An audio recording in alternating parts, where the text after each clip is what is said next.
¿Qué tal? Buenas tardes o noches ya. Muchísimas gracias por acompañarnos a este foro debate organizado por el Instituto Universitario de Investigación Ortega y Gasset, en el que el día de hoy estaremos analizando con tres expertos en la materia, en la relación bilateral México-Estados Unidos, en relaciones internacionales, por supuesto, también en materia geopolítica, esta crisis de la que aún no sabemos si salimos bien librados o no. Eso será tema de discusión precisamente en este foro, y me refiero precisamente a la crisis desatada después del amago por parte del presidente de Estados Unidos, Donald Trump, de imponer el arancel del 5% inicial a los productos, a las exportaciones mexicanas, y el cual podría llegar hasta el 25%. Una crisis que nos pone en una dimensión política, económica, jurídica, por supuesto migratoria, que no habíamos visto en los últimos años. De ahí el título de este foro debate: México y la Realpolitik en los tiempos de Trump. Bueno, el día de hoy agradezco que esté con nosotros aquí nada menos que la doctora María Pía Taracena. Ella es licenciada en Relaciones Internacionales por la Universidad Iberoamericana, maestra y doctora en Historia por la misma institución, y trabajó como asistente en el Departamento de Política Exterior norteamericana del Instituto de Estados Unidos en el Centro de Investigación y Docencias Económicas, el CIDE, entre otras tantas actividades en su haber curricular. Doctora, muchísimas gracias por estar con nosotros. Hola, muchísimas gracias por la invitación. Es un placer estar aquí en el Instituto Ortega y Gasset. Muy bien. Gracias. Y también nos acompaña aquí con nosotros está Diana Plaza Martín. Ella es coordinadora, por supuesto, de la Maestría de Relaciones Internacionales del Instituto. El plan académico lo pueden ver en la página web, por supuesto. Es licenciada en Ciencias de la Comunicación por la Universidad Rey Juan Carlos de Madrid y doctora en Relaciones Internacionales, Ciencias Políticas y de la Administración por la Universidad Complutense de Madrid. Diana, muchísimas gracias por acompañarnos. No, bueno, pues muchísimas gracias por la invitación y sobre todo por siempre los eventos que organiza el Instituto Ortega y Gasset en temas pues de actualidad que permiten pues en un foro académico ser también analizados con más profundidad y elementos que a lo mejor en las noticias, digamos, o en los programas noticiosos de la mañana. Entonces, bueno, pues siempre felicitar por estos, digamos, eventos. Y pues nada, gracias por la invitación y vamos a conversar en un tema que creo que tiene muchísimas aristas y que, si bien tiene un momento ahora de efervescencia por lo sucedido, pues tiene, digamos, muchas claves, ¿no?, a analizar en el pasado. Y las consecuencias que seguramente no serán vistas a un corto, mediano plazo, ustedes ya me lo dirán, sino a un largo plazo incluso. Bueno, va llegando y aprovecho, muy bueno, me refiero a Santiago Portilla Gil. Él es sociólogo por la Universidad Nacional Autónoma de México, historiador por el Colegio de México y experto en políticas públicas, asuntos legislativos y empresariales. Entre su experiencia está pues haber realizado diversos trabajos de comunicación institucional para los presidentes Miguel de la Madrid, Carlos Salinas de Gortari, así como redactor de discursos del presidente Ernesto Zedillo. Vaya experiencia, maestro. Muy buenas tardes, gracias por acompañarnos. Buenas tardes, muchas gracias. Bueno, pues la idea es tener una conversación, como ya lo dijo Diana, de diferentes aristas, desde el expertise que ustedes tienen, tanto académico como profesional, que han estado de cerca en la toma de decisiones a nivel institucional, y que a veces nosotros los periodistas, ¿no?, o incluso los propios ciudadanos, es muy fácil criticar, cuestionar, pero cuando se vive desde adentro ya la cosa toma otra dimensión, y más en materia migratoria, en materia internacional. La única, la única reticencia que tendremos o limitación será la del micrófono, que nos la tendremos que estar pasando, y pues a lo largo de esta hora estaremos conversando. Al final podremos recibir las preguntas y cuestionamientos de la gente que nos está viendo del otro lado de las diferentes pantallas a través de redes sociales. Ya explicábamos un poco al principio pues el contexto en el que se dio esta crisis.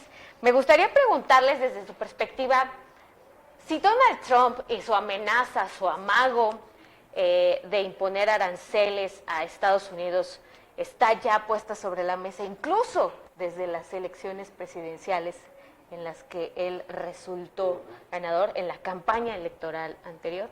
¿Qué pasó ahora? ¿Qué fue lo diferente? ¿Qué fue lo diferente a la administración anterior?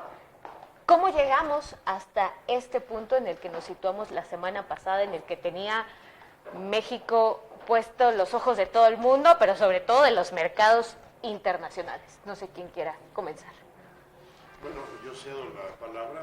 Adelante. Yo creo que lo que pasó es que Donald Trump es un ser muy vulnerable y como vemos todas las mañanas en su Twitter, es un ser de ocurrencias, pero obviamente son ocurrencias muy dañinas. Aquí siempre hay una pregunta de qué tanto es planeado o qué tanto es la ocurrencia matutina, ¿no? Y si lo enmarcamos en un asunto más grande, digamos que esta cuestión de los aranceles no ha sido solo para México. Aquí llama la atención que si recordamos que había puesto algunos aranceles como al acero a Canadá y a México, pero los había quitado, trae la guerra de los aranceles con China, que ha metido realmente al mundo en una tensión de esta guerra comercial que puede afectar a todas las regiones, pero también le puso aranceles o amenaza de aranceles a Francia, a Alemania, a sus propios aliados. Entonces, digamos, para Donald Trump encontró un misil, decía alguien en la mañana, que no había encontrado tal vez o no le había quedado muy claro porque tenía una gran ignorancia al respecto, pero encontró en el uso de los aranceles como forma de presión el mejor misil para, vaya la redundancia, presionar a los países para lograr hacer lo que él quiera. ¿Y por qué ahora sobre México? Bueno, porque México siempre ha sido, desde, como bien lo decías, la campaña pasada, el centro de sus ataques. No escogió a otros países, ha escogido a México. Si quieren luego analizamos tal vez por qué México es el objeto de su odio tan grande. Y bueno, en ese sentido retoma la cuestión de los aranceles porque lo del muro no le está saliendo, porque obviamente creo que hay un factor importante. Ayer en Iowa iba a iniciar la precampaña, de hecho estuvieron Joe Biden y él en Iowa, y entonces nos queda claro que si esto es así, que ayer empezaba la precampaña, retomar el papel, el ataque contra México, obviamente vuelve a centrar a México y a la situación de los migrantes, que también es un tema para él de campaña y en estos 2 años que ha sido presidente, muy importante porque es parte de las promesas que tiene con su base. Y yo sí creo que además es una creencia, me voy a atrever a decirlo, hasta racista, que tiene de tratar de impedir la entrada de inmigrantes centroamericanos. Muy bien, bien, ¿no? Bueno, yo justo la pregunta que decías que por qué ahora creo que es muy importante todo lo que mencionaba Pía, y en ese sentido es la parte, bueno, venía de Europa, tiene obviamente una intención de hacer otro tipo de política exterior en la que la OMC, ¿no?, molestaría, porque ahí tendrías que dirimir ciertos aspectos que pues él no los quiere dirimir, sino que los hace con sus tweets mañaneros pensados o no pensados, ¿no? Entonces, bueno, creo que eso es muy importante, ¿no?, que es un método que está utilizando de forma general. Nada más que tal vez en México nosotros seamos el eslabón más débil por otras cosas que podemos ver más adelante, digamos del 90% del comercio más vinculado, y históricamente ha sido así. Y luego el otro punto creo que siempre que no hay que olvidar es la parte de para quién hace él todas estas cosas, y es su parte interna, ¿no? Digamos de, pues si va a querer presentarse unas elecciones en un futuro, y como bien decía igual Pía, no le salen otras cosas del muro, etcétera, que eran temas de campaña importantes para él. Entonces, bueno, pues otra forma de seguir mandando ese mensaje de hombre fuerte y de que America First y todas estas cosas, ¿no?, que él ha puesto sobre la mesa y por las que ganó, pues es una forma, digamos, sencilla, yo creo, que más que China, por ejemplo, que ahí tiene otros muchos problemas, ¿no?, y tiene un enemigo mucho más potente. Y la Unión Europea, que si bien la quiere debilitar, por supuesto, no quiere que sea un eslabón mucho más débil, pero bueno, no es tan sencillo como la parte mexicana. Claro. Maestro, me gustaría incluso agregarle una pregunta más.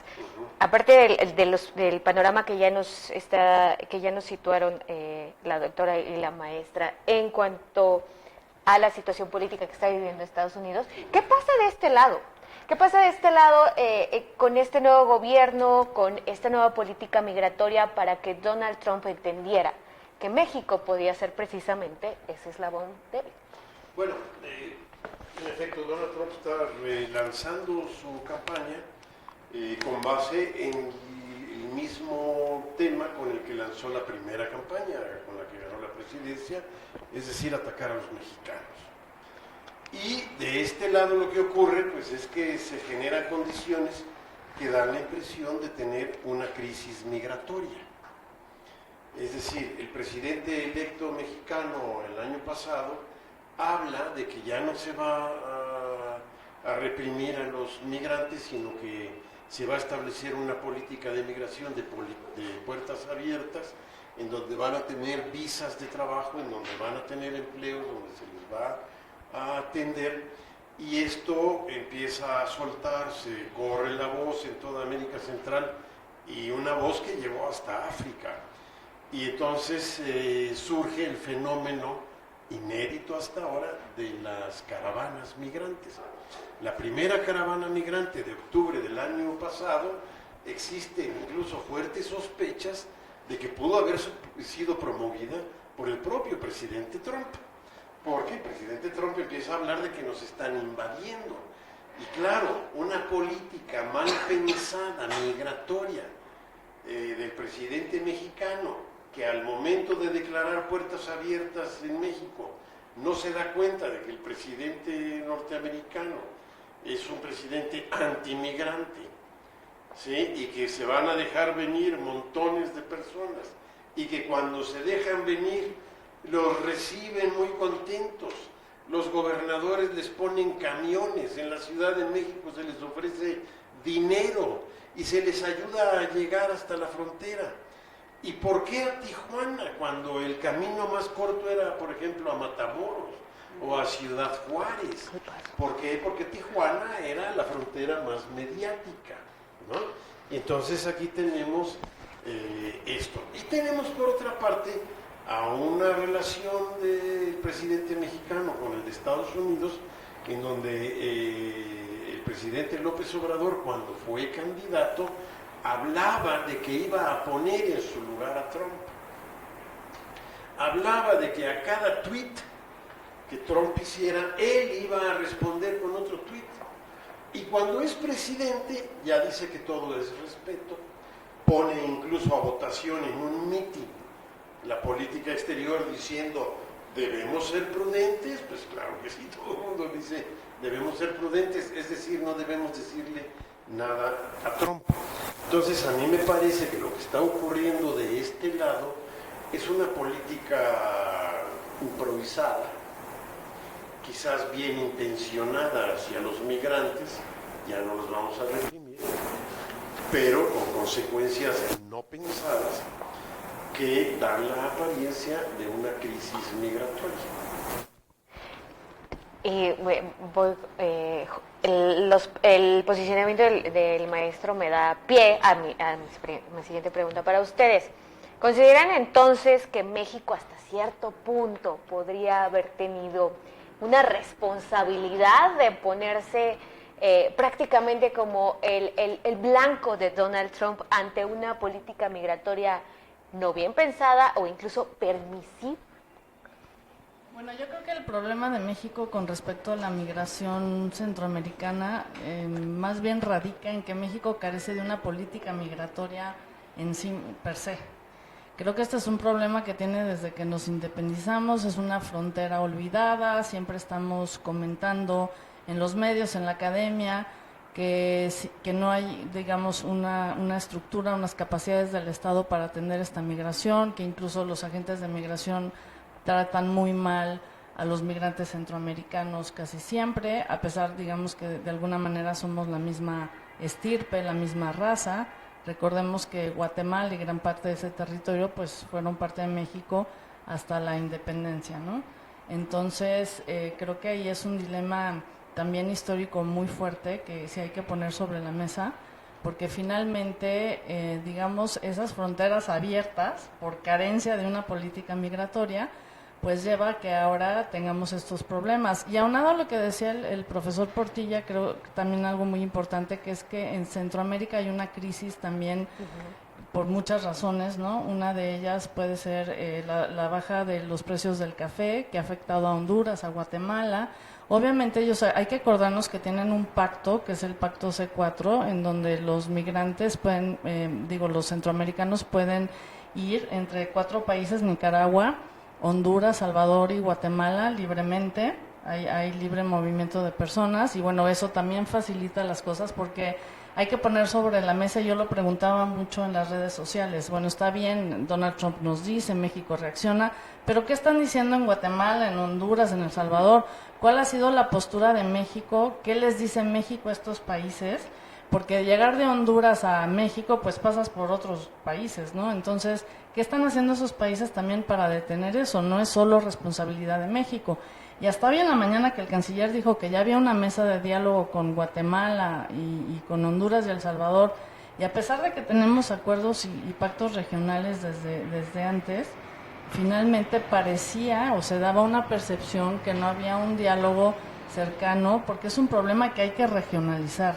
México no puede hacerse como lo está haciendo ahorita, no sé, para contestar a Trump e impedir lo de los aranceles, tener la responsabilidad por sí solo. Debe haber una corresponsabilidad también con Centroamérica. Y creo que ese es un punto que el gobierno mexicano debería de reforzar. Pero no hasta hace 2 meses, el presidente, 3 meses, el canciller Marcelo Ebrard anunció un programa para movilizar el flujo de dinero en este triángulo de Centroamérica. Hablaba incluso de una inversión por parte del gobierno de Estados Unidos y la otra inversión por parte del gobierno mexicano. ¿Qué pasó ahí? Pues sí, en esas estaban cuando vino el arancelazo, ¿no? Entonces, desde antes.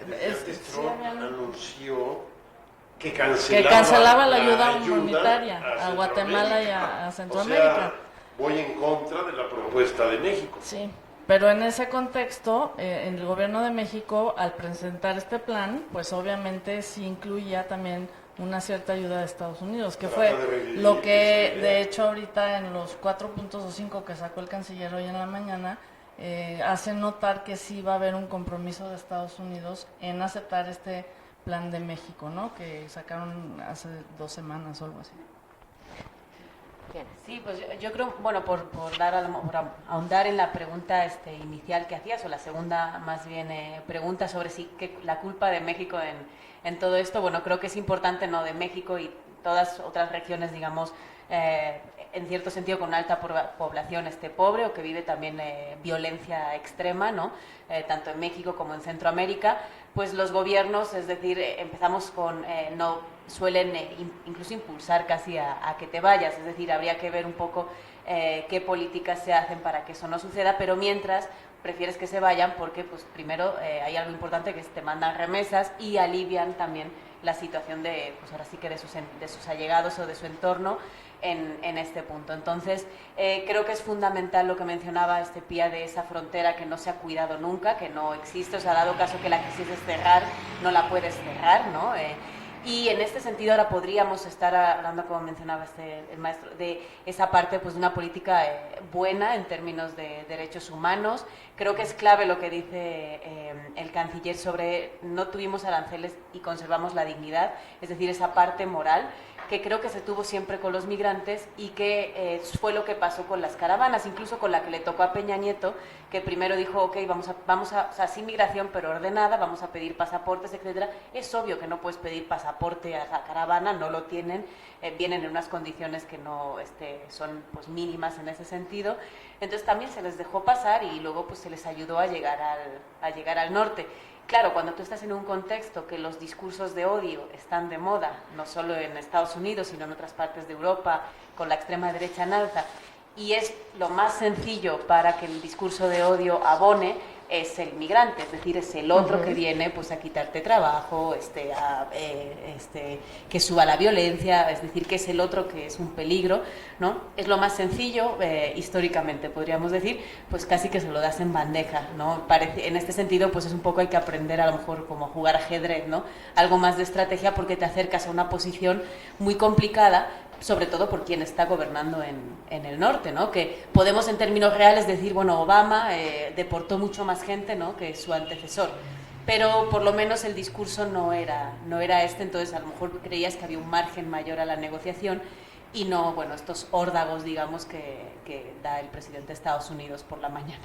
Y no, antes de pasar, conservamos la dignidad y me das pie a lo siguiente, porque creo que en tiempos de Donald Trump, en tiempos de Andrés Manuel López Obrador, y esto que justo titula el día de hoy el foro debate, la Realpolitik, a veces esos términos de dignidad, soberanía, pueden salir sobrando, pero en términos reales, es decir, ¿fue un acuerdo, fue un convenio o solamente ganamos un plazo? ¿Cómo lo están viendo?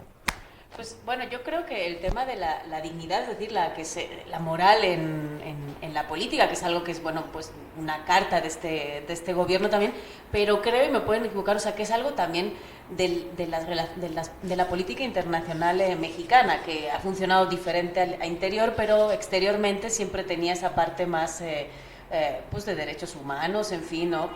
De ser un ejemplo, digamos, en esos términos con América Latina en particular, y creo que es un poco también su tradición. Ahora, si conserva México o no la dignidad, bueno, yo creería, si pregunta cerrada, que no, porque pues bueno, se pone a controlar de una forma militarizada la frontera y, como tú bien decías al inicio, cambia completamente la política migratoria, que el canciller empezó a trabajar hace 3 meses con el acuerdo internacional, que él en persona viajó.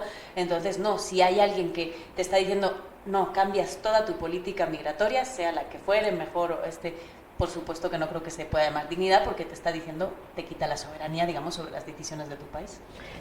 Maestros, veía su cara. Lo que hubo fue una imposición. Aquí lo que hubo fue la unión de 2 temas que no tenían por qué haber sido aceptados así por parte del presidente Trump. Es decir, blandió un garrote, como en los viejos tiempos del siglo XIX hacía el imperialismo norteamericano, para amenazar la soberanía de otro país, que es la de México, y desafortunadamente no tuvimos una autoridad que dijera, yo no voy a negociar así. Recordemos que ya en Estados Unidos, y eso lo recordaba el presidente Peña Nieto, surge de ahí una frase que dice, yo no tengo miedo a negociar, pero nunca voy a negociar con miedo. Y me parece que lo que aquí ocurrió es que se negoció con miedo. ¿Qué debió hacer México? Porque es muy fácil decir, aquí pasó esto, y sin embargo, ¿qué vamos a hacer? Bueno, pero que México debió decir, a ver, tenemos un tratado de libre comercio, que se va a llamar de otra manera más adelante, pero que ahora mismo es vigente. Según ese tratado de libre comercio, tú no puedes imponer aranceles. Y hay una cláusula en ese tratado que dice que sí puedes ponerlos frente a amenazas a tu seguridad nacional.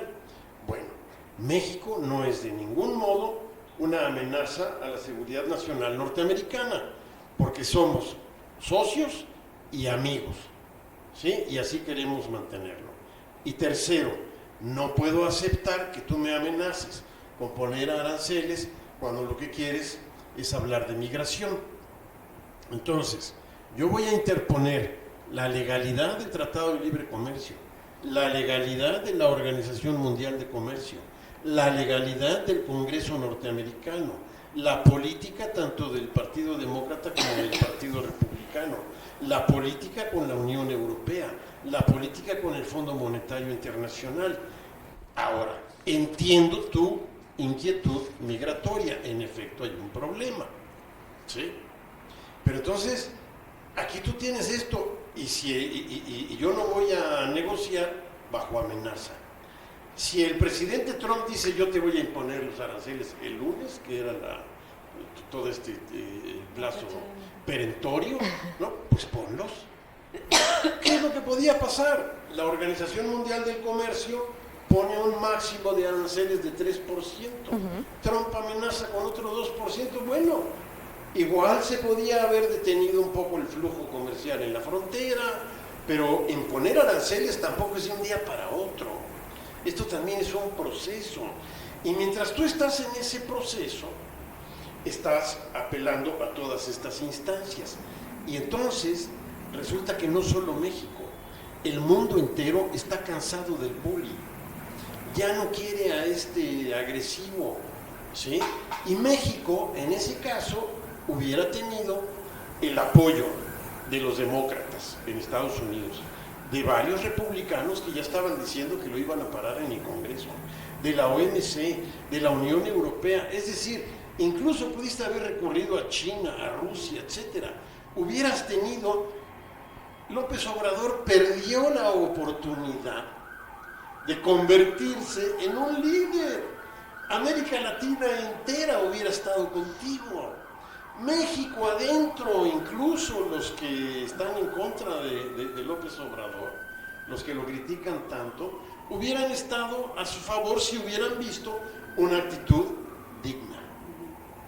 Entonces no hay tal dignidad, eso de volvimos con la dignidad intacta, pues tan intacta que ya ni se muere, ya parece cadáver, ¿no? Entonces, pero hablemos de otra cosa también que tiene que ver con todo esto. Trump, un día sí y otro no, de a tiro por viaje, habla mal de los migrantes mexicanos en Estados Unidos. Yo quiero que alguien me recuerde, y si el público va a comunicarse por internet, que alguien me recuerde una vez en la que el presidente López Obrador haya defendido a los mexicanos indocumentados en Estados Unidos.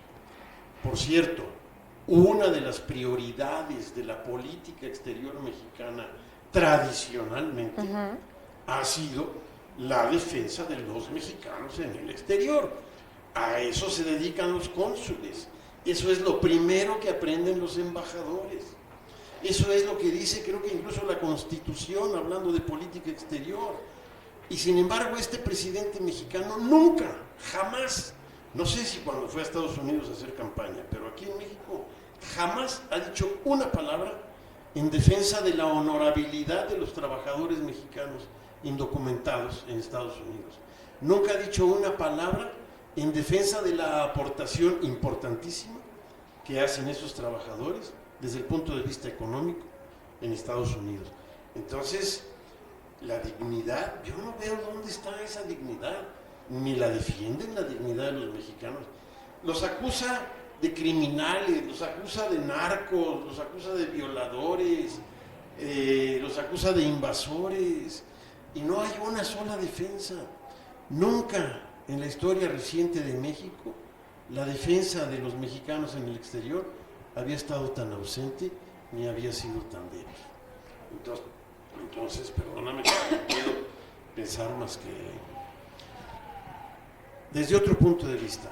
El presidente López Obrador ha dicho una y otra vez que la mejor política exterior es la política interior, ¿verdad? Es uno de sus mantras. Yo tuve un maestro, don Gastón García Cantú, que decía algo parecido. Decía, la política exterior refleja siempre la política interior. Ahí tienes a un Cárdenas, ahí tienes que está recibiendo a los refugiados republicanos españoles, ahí tienes a otros presidentes que recibieron a los refugiados chilenos, argentinos, uruguayos, centroamericanos, guatemaltecos, el presidente de la Madrid que recibió a los guatemaltecos que eran perseguidos por el ejército guatemalteco en la frontera y que generó colonias enteras de refugiados. Entonces ahí tenemos también una política exterior que refleja la interior, no la sustituye. ¿Y qué es lo que ha hecho el presidente López Obrador? Aislarse de la comunidad internacional. No va al G20, no va a la próxima reunión, que es una cumbre sobre comercio exterior y globalización, sobre desarrollo. Entonces, ¿cómo no vas a ir a defender los intereses de tu país Claro. a esas reuniones? Y aquí tenemos también otro problema de dignidad. Y ahorita vamos para qué está pasando al interior para que, como usted dice, si fue así, se negociara con miedo, ¿no? Doctora, ¿está de acuerdo con el maestro Santiago? ¿Hubiese sido más fácil jugar a esto que ellos nombran como el play chicken? Es decir, el que no está de acuerdo se amaga con levantarse de la mesa, o bien aceptar el 5% del arancel inicial que dicen los expertos habría causado pérdidas por 14,000 millones de dólares a la larga, ver qué pasaba, buscar aliados.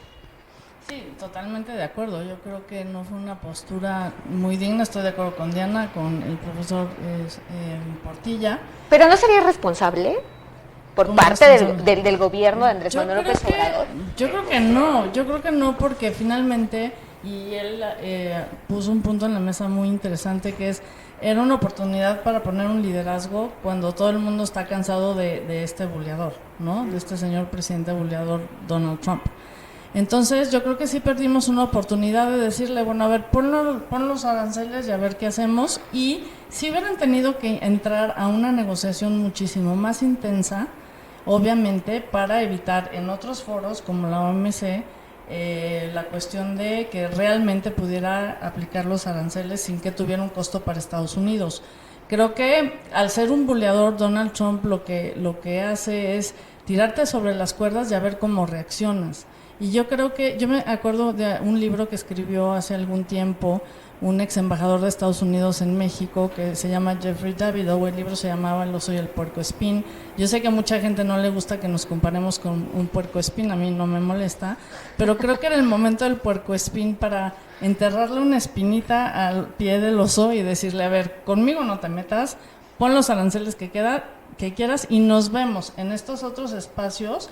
Ir al G20, pelear en la OMC, recordarle que está saltándose las reglas de un Telecán. Es que se nos olvida que el Telecán sigue existiendo y sigue vigente. Y allá hay unas reglas que con estas actitudes y estas amenazas se está saltando. Y sí es un regreso a la realpolitik de Estados Unidos del garrote, de la zanahoria por el garrote, muy de la fase del imperialismo norteamericano, pero que es increíble que con todos los elementos de la institucionalización internacional, en este caso del comercio, México no haya jugado esas fichas para realmente enterrarle esa espina al pie del oso Donald Trump y seguramente veríamos cómo ese señor entonces empezaría a encontrar una manera de respetar, aunque no lo creo porque sí tiene a México en sus visiones.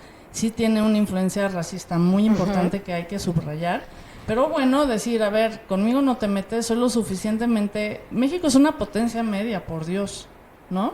Entonces tengo los suficientes elementos porque he construido por 30 años, sí, en el marco del neoliberalismo, junto con el mundo, una institucionalización de las reglas comerciales que no te va a permitir jugar tan abiertamente con eso.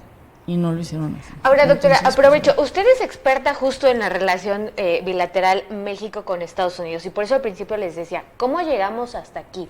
¿Cómo es posible que el secretario de Economía anterior, Ildefonso Guajardo, pudo sacar el tema migratorio de la negociación del TEMEC y ahora regresa el tema migratorio a ser blanco para darle plus a Donald Trump y su electorado y su voto duro estadounidense, que es xenófobo, que es antiinmigrante, que es antimexicano? Pondría una sección especial aparte. Es una falta de pericia de la actual administración, fue una falta de planeación de la política migratoria.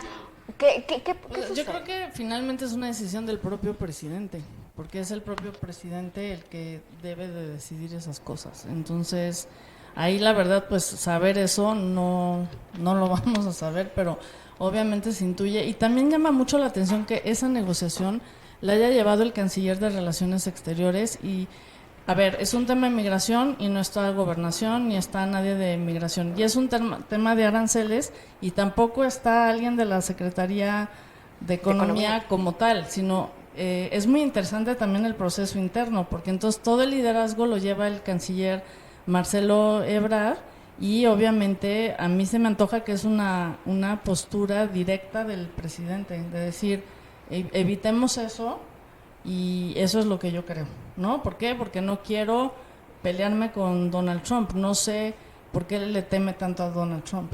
No, porque sí tenemos muchos elementos, pues qué bueno que no los diga, pero o yo no me atrevo a decirlo así abiertamente, no, pero obviamente es algo, hay algo más ahí, ¿no? Que bueno, nos van a develar aquí nuestros dos contertulios. No, que bueno, creo que efectivamente muchas cosas interesantes, y sobre todo a mí me parece fundamental cómo está el contexto mundial en la actualidad. Estaba yo pensando un poco con lo que mencionaba del liderazgo, una similitud un poco con lo que ha pasado en España con el triunfo de Pedro Sánchez y cómo resulta ser ahora líder en la Unión Europea, que eso es algo que España había perdido, ¿no? También hace mucho tiempo. Y cómo, bueno, él lo ha aprovechado desde el primer momento, o sea, porque uno de los primeros actos fue irse a hablar con Macron, etcétera, entonces decir, sí, yo quiero, digamos, levantó la mano para decir, vamos a hacer esto, sobre todo en un contexto europeo, ¿no? Pues similar en este sentido de la crisis de la globalización liberal occidental, menor creer en la democracia liberal como sistema, en el comercio internacional, digamos, en todo esto que va de la mano de este sistema, que creo que bueno, Trump es uno de los pues de sus líderes al final, porque obviamente es presidente de una potencia, ¿no? Bueno, ya no tan hegemónica, pero como es Estados Unidos. Y es cierto que sorprende un poco, ¿por qué no? Si siempre en términos de relaciones internacionales siempre se está diciendo en América Latina, claro, hay que unirse para salir adelante, porque solos nunca lo vamos a conseguir. Habráse, en términos comerciales, habráse de tratados de libres comercios bilaterales, pues tampoco, ¿no? Serían los dos modelos, que cómo vamos a cooperar, sur-sur o norte-sur, ¿no? Y en el sur-sur, pues es verdad que tú haces números y al principio no salen, pero claro, si nunca empiezas, pues tampoco te van a salir nunca. Y en este caso creo que pues los amigos diferentes como serían Asia antes de China, e inclusive para hacer ruido o para un poco en términos de decir, no, oye, pues nosotros también tenemos amigos fuertes, el tema de Rusia, ¿no? Que a lo mejor económicamente no es tan importante, pero estarían yo creo que agradecidos de haber estado de este lado, ¿no? Entonces creo que efectivamente se ha perdido un momento incluso histórico. Estaba yo recordando cuando hablabas de cuando un alumno una vez me dijo, estoy harto de que me cuenten el momento de Lázaro Cárdenas como nuestro momento de política exterior, es decir, no hemos tenido ninguno más. Obviamente si ha habido alguno más, pero como ese siempre sea el, digamos, el de humanamente, el de referente, y digamos en términos pues de una visión sobre todo, ¿no? De una visión de lo que eso podía ser, o de lo que eso representaba en ese contexto de avance del fascismo, por supuesto, también, ¿no? En términos democráticos. Entonces yo creo que esa visión en términos, a lo mejor económicos, asustan los números, entiendo, ¿no? Pero esa visión también en términos democráticos, que es algo que creo que sí nos estamos jugando mundialmente, hubiese sido pues muy interesante, y creo que hubiese sido bastante aplaudido, y hubiese sido pues, un momento de liderazgo que hace mucho que no tiene. Y como bien decía Pía, hoy es que somos una potencia media, no es en este caso Guatemala o El Salvador en ese sentido, es decir, sí lo podías haber hecho, ¿no? En tu continente. Ahora, internamente, Diana, hace unos momentos tú esbozabas, es que con la frontera sur nunca se ha sabido qué hacer, nunca ha habido un plan integral, pero el único, el referente más inmediato que tenemos, y no alabo la administración del presidente Enrique Peña Nieto, estoy tratando de sacar hilo, pues, es decir, el referente inmediato es el de la administración anterior, y teníamos este programa de frontera sur, eran menos permisivos que ahora. El argumento de Donald Trump el día de hoy es que de enero a mayo han pasado 600,000 migrantes centroamericanos, es decir, aparte de la permisividad, también ves falta de rumbo por parte del gobierno de Andrés Manuel López Obrador, de qué hacer con esta migración, o incluso enfrentamientos de visiones en la Cancillería y en el Instituto Nacional de Migración, porque en algún momento su titular sí lo dijo, no vamos a poder con todos los migrantes centroamericanos que entren del sur, que entren a través de Chiapas. Claro, es que el tema en este sentido es que es una frontera que tiene una migración digamos, no sé, podríamos hablar como el caso de Europa con Siria, es decir, que huyen, ¿no? Entonces es una migración que no puede ser ordenada porque huye, ¿no? También en ese sentido, a lo mejor no están cayendo bombas, pero bueno, suceden otras muchas cosas, ¿no? Violentas y en términos pues también de violencia económica, etcétera, ¿no? Entonces es un caso que tú solo, ¿no? Creo que volvemos al inicio de todo esto, tú solo no vas a poder hacer nunca, a no ser que pongas un muro, básicamente como la propuesta digamos de Donald Trump, poner un muro. Entonces, ok, pues pones un muro, pones, no sé, guardias y lo que sea, y pues ¿no? Aquí no pasa nadie, ¿no? Pero como eso entendemos que no es lo que se tiene que hacer, tienes un problema que tú solo no puedes solucionar. Necesitas, pues lo que se venía planteando, ¿no? Ayudar a la región que está huyendo, ¿no? Lo que ha hecho Donald Trump es apretar un poco más las tuercas en el sentido de, como se enuncia el foro, a mí todo lo que pase fuera de mis fronteras me da igual, no hay ni cambio climático, pues imagínate si se mueren del otro lado de la frontera, o sea, me da igual. Por supuesto, el racismo es muy importante, ¿no? En ese sentido, si piensas además que son inferiores y que ni siquiera pues podrían existir, pues más aún, ¿no?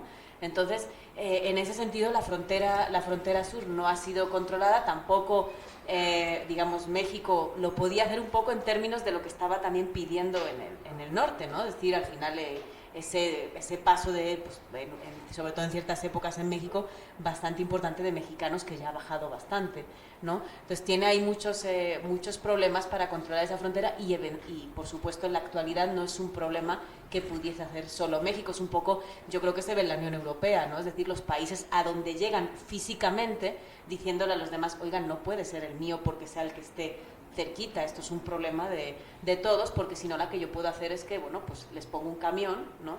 Y que vayan, porque además en España, por ejemplo, no se quieren quedar, se quieren a lo mejor ir a Alemania, etcétera. Entonces, eso es lo que pasa que, bueno, pues tienes a un presidente arriba que como seres humanos, pues tampoco no le puedes ni siquiera decir eso, ¿no? Decir, oigan, son seres humanos, ¿no? Ahí la visión de patio trasero está muy dura, porque al final en tu patio trasero lo que estás teniendo son seres humanos, ya no es otro tipo de visión más material o más comercial.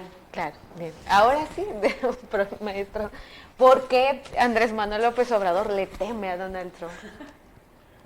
Bueno, porque ha tomado una serie de decisiones erróneas respecto de la economía. La economía mexicana, cuando la norteamericana está creciendo a tasas importantes y que se supone que es nuestra locomotora tras la que nosotros vamos, la mexicana más bien se estanca o decrece y las calificadoras empiezan a descalificar a nuestra economía. La idea de que si vamos a defender a Pemex es por soberanía, etcétera.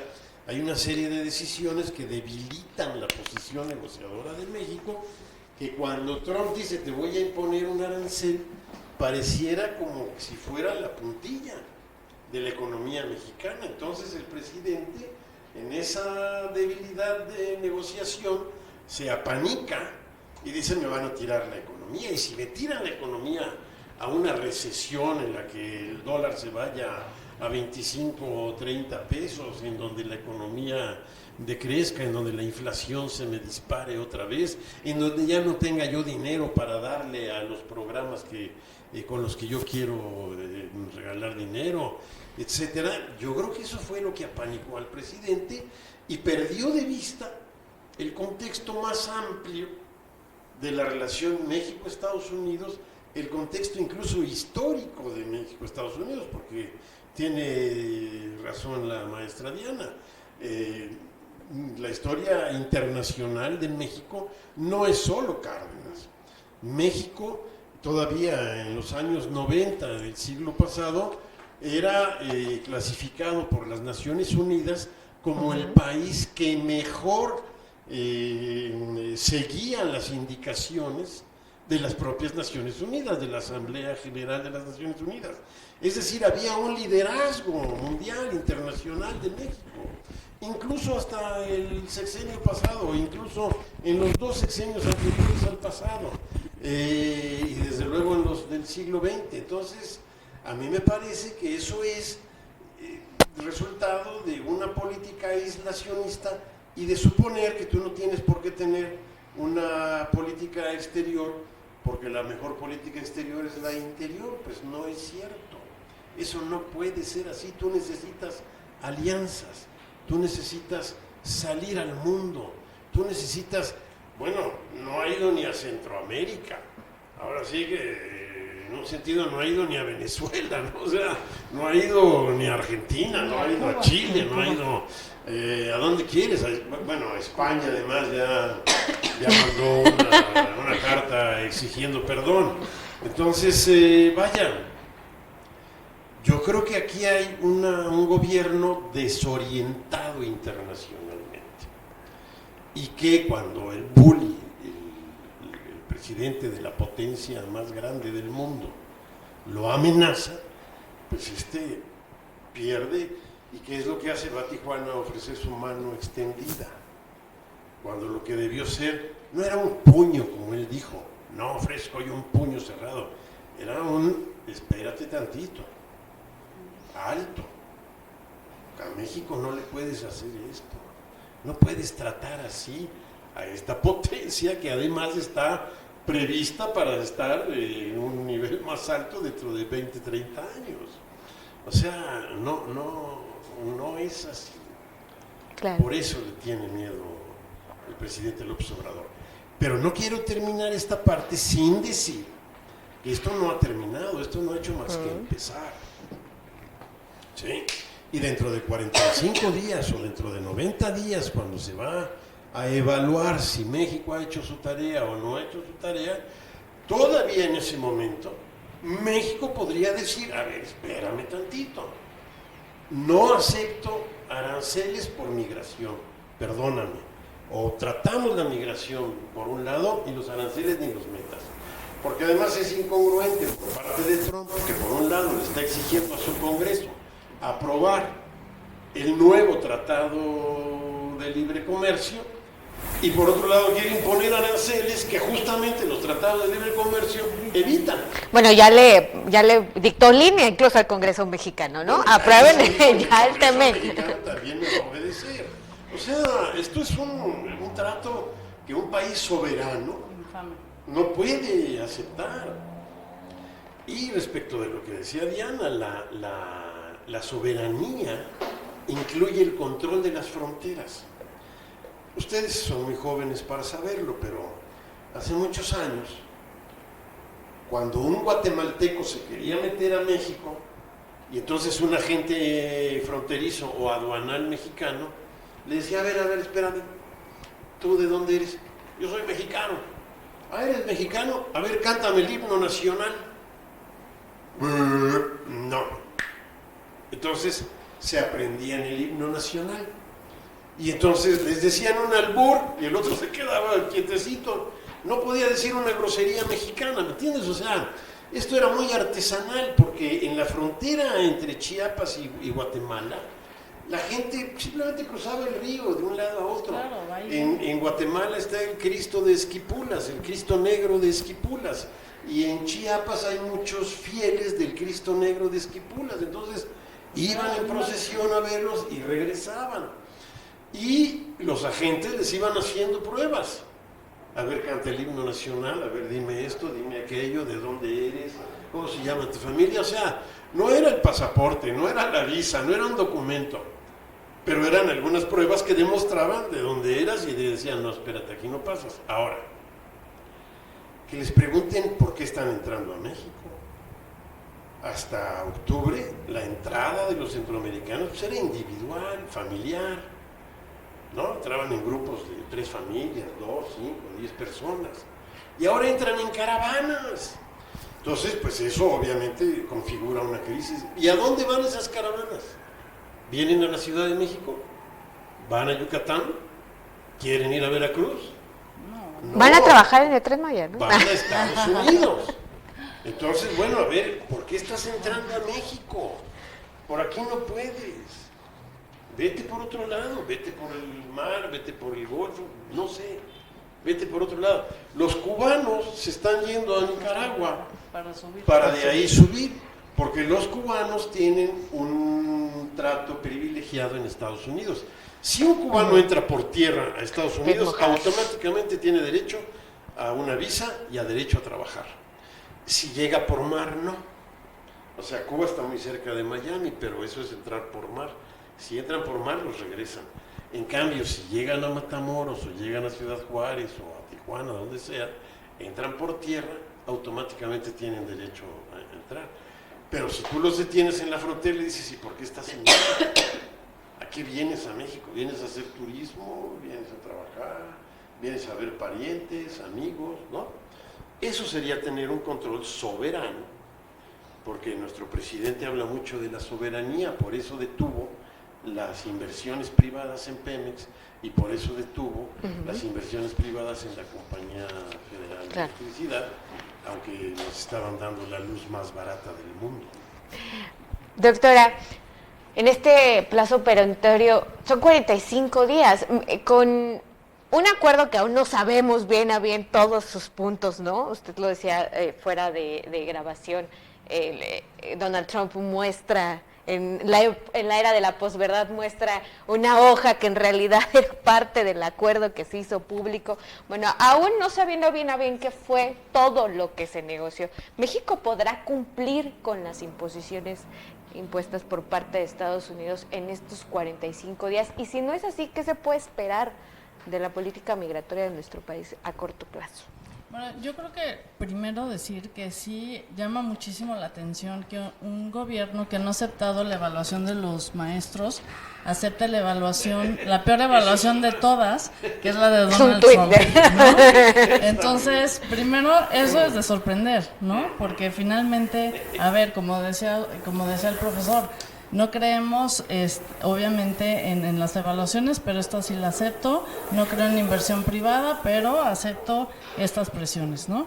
Entonces yo sí creo que, como dice el profesor Portilla, están muy desorientados, pero yo lo que veo es que, obviamente, en 45 días resolver algo que no has resuelto en mucho tiempo está muy difícil. Y yo creo que se van a venir esos 45 días y Donald Trump va a volver a lanzar la amenaza, porque a lo que le gusta a él es lanzar la amenaza. Pero entonces ahí volvemos a lo mismo. En el escenario más importante, es decir, puedes decirle, yo ya no lo voy a aceptar, porque estoy haciendo todo esto, si estoy haciendo como un intento, podemos estar de acuerdo o no en ese intento, ¿no? Pero no voy a volver a aceptar esta presión.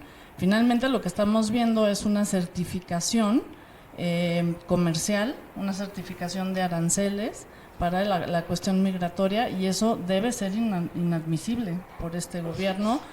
Y yo creo que, bueno, viéndolo desde el punto de vista, tal vez que te hayan puesto en la fecha límite de 45 días, si volteas la tortilla, podría ser muy, muy positivo para México, pero no sé, porque la verdad, a ver, lograr toda esa propuesta de migración en 45 días se antoja muy difícil. Ojalá le salga, porque si le sale, entonces el canciller Marcelo Ebrard se va a presentar como un gran negociador. Pero si no le sale, la presión de Donald Trump va a ser inaudita, porque además ya te midió. Donald Trump es como un niño chiquito que está midiendo todo el tiempo a los papás. Entonces aquí ya nos midió. Les dije, los amenacé y se dieron. Y entonces las presiones van a ser mucho más fuertes. Y recordemos que él ya está, siempre ha estado, pero ahora más en este proceso electoral. Y más si vemos las encuestas recientes, que también él negó, una encuesta que salió en esta semana, que Joe Biden le va ganando por muy poco, pero le va ganando en las encuestas. Y eso lo puso furioso. Entonces, el proceso interno político también lo está presionando para buscar la reelección. Él no la tiene fácil en muchos frentes en Estados Unidos. Está el caso Mueller, está las presiones también de los demócratas, republicanos de su mismo partido que ya no están tan de acuerdo con él. Por ejemplo, hay estados que votaron por él que están haciendo encuestas en donde la gente está dudando si seguir votando por él, porque no ha cumplido tampoco con muchas de las promesas. Por ejemplo, esta amenaza que luego sacó, que México nos va a comprar todo el maíz y todos los granos, pues era obviamente un mensaje interno, porque al parecer eso no estuvo en la negociación, ni está claro. Es uno de los puntos que no están claros. Queremos pensar que van a hacer. Ya me veía yo aquí inundada de maíz americano, ¿no? Pero bueno, finalmente yo creo que Donald Trump nos traía de bajada, pero ahorita ya nos midió. Y entonces, si el bullying ha estado feo ahorita, se puede venir mucho peor. Ahora, antes de cambiar, permítame, doctora, preguntarle, ¿dónde queda también la defensa de los mexicanos en el exterior? Ustedes han hablado estamos en una administración que soslaya la política exterior, pero que también soslaya la defensa de los propios mexicanos en el mundo y sobre todo en Estados Unidos. ¿No se corre el riesgo de esta intención del canciller de querer quedar como un buen negociador, pues se pierda también, si de por sí ya se canceló los apoyos al programa paisano, al INAMI, ¿dónde queda esa otra parte de la política migratoria? Los consulados hoy por hoy no la tienen fácil porque tienen muchos recortes, ¿no?, presupuestales, pero además también tienen lo del turismo. Y entonces, obviamente, las capacidades de los consulados pues van a estar muy limitadas para seguir con la defensa de los migrantes, de sus derechos humanos, de sus derechos de salud, de sus derechos de identidad. Recordemos que había un programa muy interesante, ¿no?, de ir a los consulados móviles a darles o sacar algún documento de identidad para los migrantes que están en los lugares más remotos de Estados Unidos, y todo eso no sabemos bien cómo va a quedar, ¿no? Y al parecer, pues esta presión te está obligando a que muchos recursos se vayan hacia la frontera sur. Y entonces eso también, ¿cómo va a repercutir? Por ejemplo, en muchas políticas sociales internas que quería hacer el presidente, porque no hay muchos recursos, hay los que hay. Por ejemplo, y algo que no hemos tomado aquí, ¿cuál es el costo de ser un tercer país seguro? Cuando Turquía aceptó ser un tercer país seguro, hubo un flujo de casi 9,000 millones de dólares hacia Turquía para ayudarlo a ser un tercer país seguro. En el caso de México, lo único que se obtuvo es: te quito los aranceles. Pues no, a ver, ¿quieres que sea un tercer país seguro? Ya nos metimos en este lío, pues ahora me ayudas económicamente para hacerlo. Digo, a mí no me gusta, ¿no? Pero bueno, si ya es la postura, aunque lo llamemos de asilo, como lo queramos llamar, sí necesita entonces Estados Unidos soltar el dinero, lo voy a decir así, para realmente ayudar a México, porque los recursos pues están muy limitados en todos sentidos, y creo que los consulados lo van a resentir, ya lo están resintiendo muchísimo. Diana, nos terminaremos convirtiendo en los próximos 45 días, o no sé, tal vez en los próximos 100 días, o posiblemente en un par de semanas, en país de asilo, país seguro, sí o no, y cuáles también serían las consecuencias. Ya lo esbozaba la doctora un poco, las consecuencias económicas, pero las consecuencias jurídicas en materia migratoria y también las consecuencias sociales. Claro, bueno, uno de los puntos que al parecer no iban a firmar era lo de la concepción de país seguro, ¿no? Es decir, por lo menos eso fue una de las cosas que dijeron: no, esto sí no va a pasar, y luego parece que sí, porque un poco es diferente, ¿no? Te han mandado a controlar tu frontera sur, te han mandado a decir: oigan, que no pase la gente, que no pasen las caravanas, etcétera, y además me vas a hacer que eso es digamos otra fórmula que tiene, pues digamos, conceptos jurídicos, etcétera, el tercer país seguro, que digo que si lo piensas además es hasta irónico, ¿no?, por lo que sufren los migrantes por lo general en México, y todo lo que hay asociado también a la migración, el tema de trata de personas, de narcos. Es decir, hay un montón de cosas que creo que incluso si se hubiese ahora vinculado, ¿no?, o sea, ya que aceptaste vincular migración a aranceles cuando no lo tenías que haber hecho, podías haber metido otro tema también ahí de derechos humanos, de lo que va asociado a esa migración también, narcotráfico, o cómo, digamos, llega a través de pues, los polleros, los coyotes, que empiezan a pagar en África, en muchos lugares, con destino allá. Es decir, es un negocio importante que tampoco México puede solo frenar por sí mismo, ¿no? Y creo que, bueno, sí es un precedente bastante, incluso, bueno, no sé si peligroso, pero bueno, muy dañino para el tema también de cómo se va a seguir tratando el problema migratorio en el mundo, ¿no? Porque al final, cuando eres tercer país seguro, es a través de los centros de de detención, ¿no? Entonces es una parte de que, como está en Estados Unidos, que hay una parte que es pública y hay otra parte que es privada, que ganan un dineral, como es el tema de las prisiones privadas también en Estados Unidos. Es decir, es un modelo de negocio detrás de, bueno, Estados Unidos es el que mayor población carcelaria tiene, y pues ahora migrantes también en estos centros de detención, que más o menos las cifras que le cobran al gobierno, $180, trabajan también como en las cárceles internamente, pero internamente les pagan $1, cosas así. Entonces hay un montón de cosas ahí, como de lo que podríamos llamar la parte oscura esta de la globalización, que habría que trabajar, y que uno podría también en esta perspectiva de que, oigan, incluso los derechos humanos, ¿no?, haber sacado en esa negociación, porque hay muchas cosas asociadas a la migración, que no es solo diles que se vayan para allá, ¿no?, en este caso, y ya ser tercer país seguro, que implica este tipo de mecanismos, ¿no?, que es pues, carcelarios en cierto sentido, hasta que se resuelva tu situación legal, ¿no?, de asilos, etcétera. Y además, cuando piden el asilo o el estatuto de refugiado, lo que tiene Estados Unidos desde hace mucho son cuotas, ¿no? 100 para acá, 20 para acá, 50, es decir, no van a escuchar las historias de todo el punto. Un poquito lo que decía este maestro Portilla, de si eres cubano, sí, si eres... O sea, lo que te interese políticamente vas a hacer. Entonces ya te pueden venir 100 con una historia que puedas decir sí lo mereces, pero hay cuotas. Digo, cuotas las llevan poniendo desde la Primera Guerra Mundial, ¿no? O sea, digo, es su forma también de tratar la migración. Aceptamos que fue mucho de lo que se acusó a la anterior administración. ¿Aceptamos ahora sí ya la militarización de la frontera con el despliegue de la Guardia Nacional?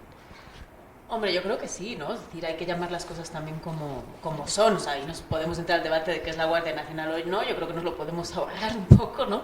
Entonces yo creo que sí, al final lo que lo estás tratando con eso, y sobre todo porque, como bien decían al principio, no estaban en las negociaciones del Instituto Nacional de Migración. Entonces, ¿dónde está la línea que le han dado para tratar a los migrantes, ¿no? Es decir, se la has dado solo a la Marina, ¿no?, que también ha ido, etcétera, ¿no? Entonces, no, en eso está, yo creo que está oscuro, ¿no?, también. Profesor. Mira, aquí hay varias preguntas. Uno, ¿se podrá o no cumplir? Por fortuna, la frontera sur de México es muchísimo más corta que la frontera norte. Entonces, en ese sentido, pues sí es más fácil geográficamente hablando. Nos han marcado 11 municipios, ¿no?, donde hay que empezar. Luego, ¿se militariza o no? Bueno, la Guardia Nacional proviene de las Fuerzas Armadas de México, aunque se le llame fuerza policial. Lo primero que hemos visto de prueba, porque México quiso dar pruebas de buena fe a Estados Unidos de estar controlando su frontera, y lo que hizo fue, en efecto, rechazar a migrantes. ¿Vieron ustedes la fotografía del proceso? O sea, son 3 policías federales enormes, grandes, perfectamente equipados, rodeando a una mujer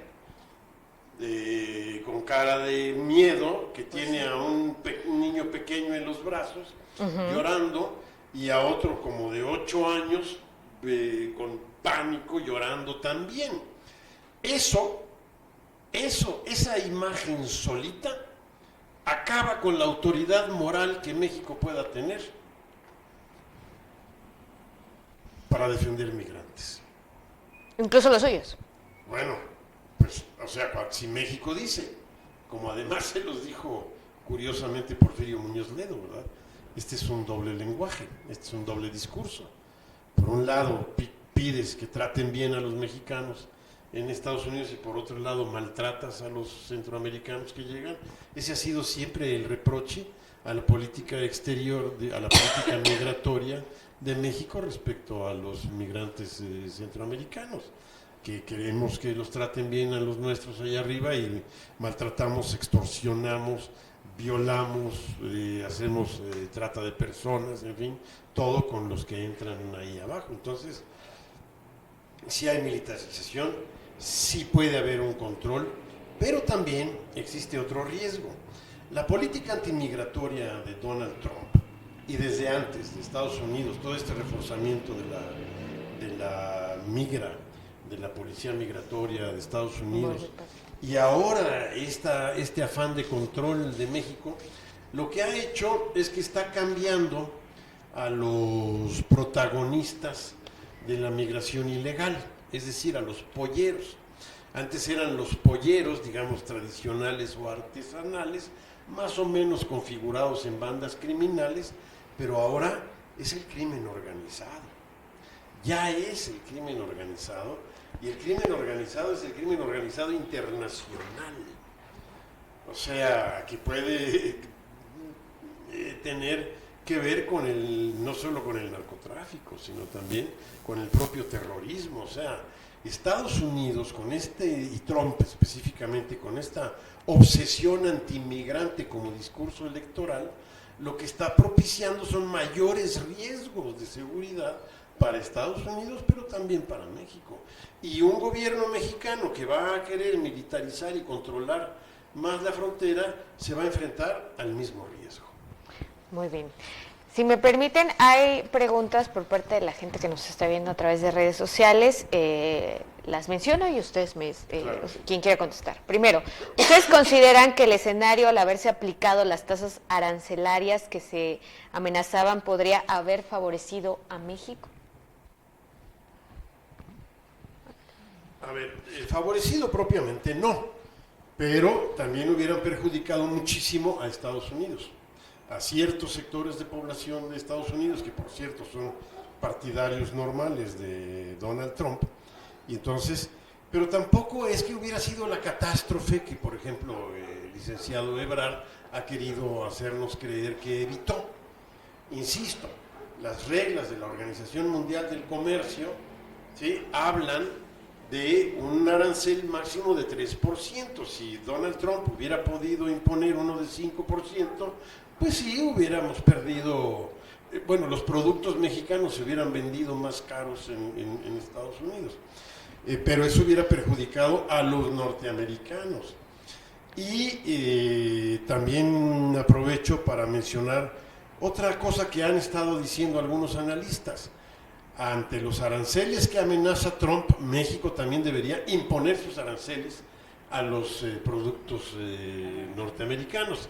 Pero eso, para empezar, le restaría autoridad moral a México si responde a un acto ilegal con otro acto ilegal, porque el Tratado de Libre Comercio sigue vigente y a nosotros somos los primeros que nos conviene mantenerlo dentro de la legalidad, aplicarlo legalmente. Entonces, Doctora, ¿podría haber funcionado estas medidas carrusel que en determinado momento sí se llegaron a aplicar como medida de respuesta a las amenazas? Yo creo que esas son medidas como más a mediano o largo plazo. Yo me iría más por lo legal, aplicar realmente las reglas del juego en el marco del Telecan y de la OMC. No entrar al tú por tú con las cuestiones de los aranceles, porque finalmente los consumidores de ambos países son los que acaban pagando esas medidas de carrusel o esas medidas arancelarias. Y regresando al tema, por ejemplo, pues los estados que más se verían afectados por esos aranceles en Estados Unidos son California, Texas, Arizona, creo que incluso Wisconsin. Y creo que ahí México debió de haber hecho también un trabajo de cabildeo muy fuerte con los gobernadores de esos estados para hacer como en el escenario que no hubiéramos aceptado este juego, ¿no?, de migración por aranceles y decir, bueno, pónganlos, pero sí también usar a estos estados, sobre todo Texas, por ejemplo. Sorprendentemente el senador Ted Cruz, que nos ha traído de bajada, fue el primero en protestar en el Congreso, decir, no podemos permitir los aranceles. Ted Cruz, que si se acuerdan, Ted Cruz ha sido horrible persona con México, fue el que llevó a la Suprema Corte de Justicia lo que DACA no se podía poner y juntó una carta con 12 estados para que el programa de DACA de Obama para los hijos de los migrantes no se aplicara. Y en esta circunstancia dijo, no, eso no puede ser y lo tenemos que limitar. A México parece ser que no solo se le olvidó el Telecan y las reglas de la OMC, sino el gran poder de cabildeo que puede tener en el Congreso en a nivel de los gobernadores de los estados y con los senadores de los estados que se iban a ver afectados. Entonces yo, en vez de irme por las medidas de carrusel, me hubiera ido por las reglas del juego con un gran cabildeo en este sentido. Ese incluso podría ser el resultado de la eliminación de estas oficinas de ProMéxico, que muchas veces se dijo no eran tanto la promoción turística, sino el cabildeo con los líderes políticos, en su caso demócratas, de cada estado ante algún tipo de amenaza por parte de Donald Trump. Sí, bueno, yo creo que al final estás haciendo diplomacia todo el tiempo y la diplomacia lleva su tiempo, que es lo que no estamos viendo ahora. Creo que lo explicaban muy bien, porque en esta parte de seguir con la metáfora o no es metáfora del bully, pues fue un poco más como a la salida te espero, ¿no? Y podías haber desacreditado esa figura no yendo, digamos, a la cita, digamos, de la pelea, porque además se fue con antelación, ¿no? Como esperando a que te reciban, porque no se había concertado una reunión, o sea, no se había planteado esta parte de vamos a negociar. Fue, pues eso, parece pues cualquier otra cosa menos lo que serían unas relaciones internacionales legales, ya por no decir, iba a decir sanas, pero por no usar ese tipo de palabras, bajo la legalidad, ¿no? Y sí, claro, es decir, cuando vas eliminando ciertos mecanismos que te permiten algo fundamental, como es buscar aliados, no solo en lo que ya sabes tú que pueden ser tus sectores estratégicos importantes, porque los que reciben tus productos, porque, en fin, ¿no? Esos nichos de votantes que se pueden dar la vuelta, es decir, todo eso es un trabajo que para eso tienes a tus diplomáticos extendidos por el mundo, la parte del mundo que te interesa, ¿no? También que te puedes costear, ¿no? Pero bueno, en Estados Unidos no te queda de otra, ¿no? Y creo que, bueno, pues tal vez eso también se note, no sé, a lo mejor es un poco pronto para notarlo, lo que pasa que no se hizo. Yo creo que sí, la clave está tampoco en que se aceptó un inicio de negociación que no se tenía que haber aceptado, ¿no? Y la siguiente, si Ebrard, en lugar de irse a negociar con Estados Unidos, se hubiera ido a hacer las mesas de negociación con otros países, que fue algo que ustedes pusieron sobre la mesa en este foro de debate, ¿qué efectos creen que se habrían detonado? Bueno, yo creo que, es que claro, estamos elucubrando, ¿no? Uh-huh. Pero creo que así podrías haberte llevado detrás de ti a los demócratas, suena así un poco grande, pero los demócratas del mundo que no quieren este tipo de liderazgos, porque sobre todo están dañados temas como la Organización Mundial del Comercio, es decir, el libre comercio, y bueno, los principios de democracia, ¿no? Para entendernos y para gobernarnos, ¿no? Europa tiene muy malas experiencias cuando no hay democracia, ¿no? El mundo entero también. Entonces creo que eso podría haber, sí se está jugando algo en el orden internacional importante, y un poco la misma visión que decía el profesor Portilla, la visión, el liderazgo, que eso es lo que se esperaría de los políticos, ¿no? De altura, por decirlo de alguna forma, y que yo creo que en este momento actual es muy importante tener. Un poco por eso hacía la mención al presidente español actual de salir y tomar las riendas, porque sí es algo que está, digamos, en el debate, ¿no? Es decir, la democracia en sí, también como sistema interno y externo. ¿Usted? Sí, yo nada más decir que, por ejemplo, todo esto también está vinculado, lo hemos dicho, al America First, y Trump alude todo el tiempo a que entonces si subió los aranceles, por ejemplo, las automotrices iban a regresar a Estados Unidos porque México se las había llevado. México no se las llevó, las automotrices en los 60 fueron a Canadá y vinieron a México para desmantelar sus agencias, sus fábricas en Estados Unidos, porque les convenía hacerlo en Canadá y en México, ¿no? Convenía sus intereses. Entonces, primero habría que decirle eso, un poco de historia al señor Trump. Y además han sido el pilar también del Telecán.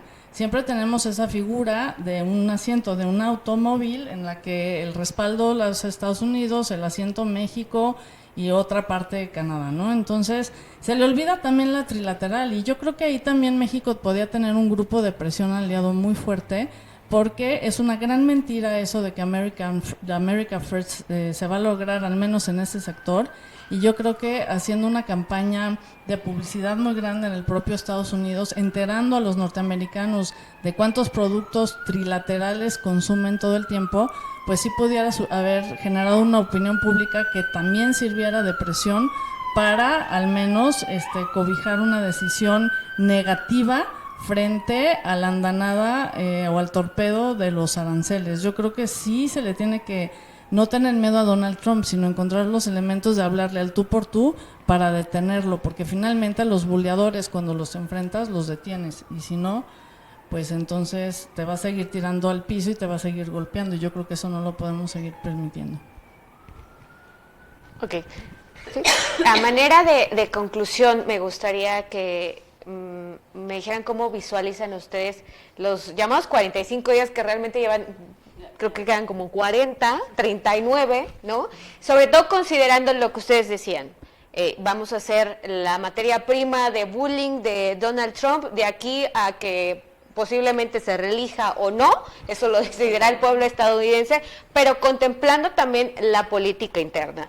Un Congreso de la Unión, algunos enojados, el posicionamiento de Porfirio Muñoz Ledo, ¿no? El posicionamiento incluso de Ricardo Monreal, que dice no vamos a ser presa de la subordinación, aunque el presidente tiene mayoría, ¿no? También contemplando con estos 6,000 elementos que se tienen que desplegar de la Guardia Nacional cuando no sabemos realmente si los tienen, si son suficientes, y contemplando lo que ustedes también ya decían.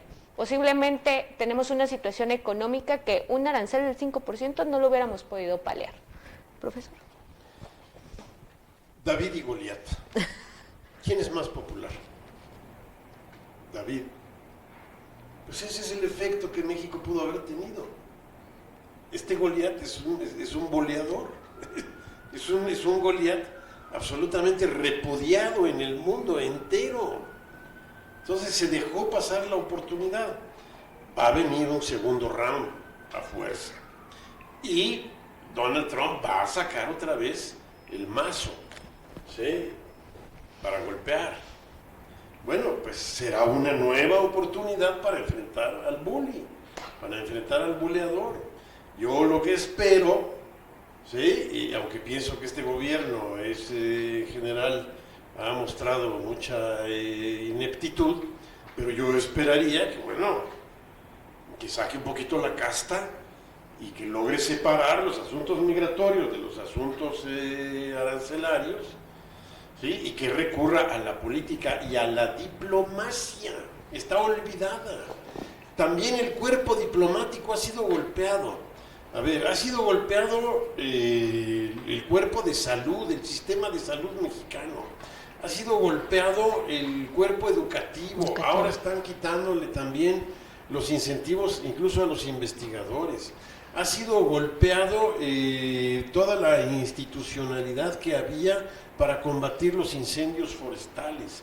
Ha sido golpeadas distintas instituciones, ahora quieren golpear también a la institución electoral.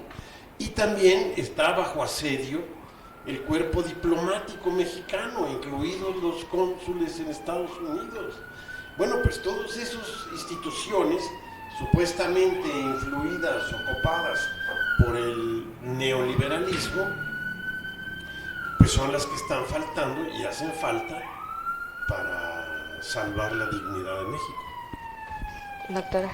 Sí, creo que hace un momento también lo respondí de alguna manera, en el sentido que en estos 45 días se antoja muy difícil que realmente se logre hacer algo que contente a Donald Trump. Donald Trump no se va a contentar con nada, nunca nada va a ser suficiente. Ese también es un espíritu de los seductores y buleadores como este señor, seductores en negativo, ¿se entiende? Y entonces, pues sí, va a venir un segundo round, nos va a volver a ponchar, y así sucesivamente hasta que México no encuentre, e insisto, en la forma en enterrarle la espina en el pie. Hasta que no encontremos el talón de Aquiles, nunca mejor dicho, Donald Trump nos va a seguir agarrando de puerquito, perdonen la expresión, y México sí tiene que recapacitar en eso para realmente encontrar de qué manera poder limitarlo y decirle: conmigo no te sigas metiendo, busca a otro país. Tienes muchos con los que pelearte. Como decíamos al principio, somos socios, somos amigos, hay una tradición de la relación bilateral histórica con sus altos y sus bajos, pero hemos construido muchísimas instituciones bilaterales que parece que no están funcionando, pero que están ahí. Está también la herramienta de la cultura. Por Dios, no es posible que México y Estados Unidos estén en estos niveles solo porque hay dos proyectos nacionalistas populistas que no toman en cuenta todo un pasado histórico de peso entre las dos naciones. Entonces, a mí sí se me antoja que, si bien se resuelve algo inmediato y a corto plazo, se vea un panorama más amplio, se tome en cuenta el proceso histórico de la relación bilateral y se encuentre una forma de decirle a Donald Trump, con México ya no te puedes meter. Bueno, yo creo que dos cosas muy rápidas. El tema, ¿no?, de que decíamos Marcelo Ebrard como buen negociador, bueno, a lo mejor sería eso, ojalá lo sea, si dices, como decían, esto ha sido para tomar tiempo y poder hacer lo que no hemos hecho o lo que no sabíamos que teníamos que hacer, ¿no?, en términos de diplomacia, de relaciones internacionales, porque no nos esperábamos, digamos, este tuit de la mañana con los aranceles o, en fin, ¿no? Eso sería una, que realmente, bueno, ahora se mueva algo que nosotros no podemos ver porque no estamos en la toma de decisiones, ¿no? No lo sé. Y luego la otra que creo que no hay que olvidar y que es muy importante y que hay que recordar a nuestra audiencia y a nosotros mismos todo el tiempo, es lo que ya ha salido aquí, ¿no?, el tema de la democracia y el tema de lo que va asociado a eso, que es la legalidad, ¿no? Entonces creo que tú te tienes que mover ahí, no perderlo de vista. Hay no solo historia de México, Estados Unidos en ese sentido, sino un poco construida entre todos, para eso son nuestras instituciones internacionales, etcétera. Y obviamente en ese sentido creo que México además no le queda de otra, porque es el que, digamos, tiene la amenaza directa, y sobre todo porque, bueno, económicamente pues digamos hay una dependencia bastante importante, ¿no?, que te hace ser digamos un punto vulnerable más que China o otros, digamos, otros actores con los que tiene esta pugna dura también. Y por supuesto porque geográficamente estamos no sé si abajo, en fin, no, pero esa parte de el patio trasero que siempre se dijo, ¿no?, pues creo que es un momento en el que, primero porque te han puesto ahí, entonces tienes que reaccionar, y pues sería fundamentalmente, yo creo que hay que tener esta parte de el espíritu democrático frente a este tipo de gobiernos, y muy particularmente frente al de Donald Trump. Muy bien, pues muchísimas gracias a los tres por estar con nosotros aquí en el Instituto Universitario de Investigación Ortega y Gasset. Muchísimas gracias, por supuesto, a ustedes por seguirnos a través de redes sociales. Si no lo ven en este momento, si no lo están viendo en este momento y lo ven posteriormente, que nos comenten también, se vale. Dejaremos las redes sociales de cada uno de los ponentes para que también se puedan poner en contacto con ellos o debatir incluso a través ya de la transmedia, porque se puede, ¿por qué no? Y también una invitación muy encarecida a que consulten la oferta académica del instituto aquí en la Unidad México, diplomados, talleres, maestrías, y pues los profesores, la verdad es que valen muchísimo la pena. Diana incluso está dentro de esta oferta educativa, y pues estaremos también hablando con expertos a lo largo de todos estos días para no solo analizar, como el día de hoy lo hicimos con dos grandes expertos en materia de relación bilateral México y Estados Unidos, sino también de otros temas económicos y lo que venga. Yo soy Vianey Fernández y les agradezco muchísimo su compañía.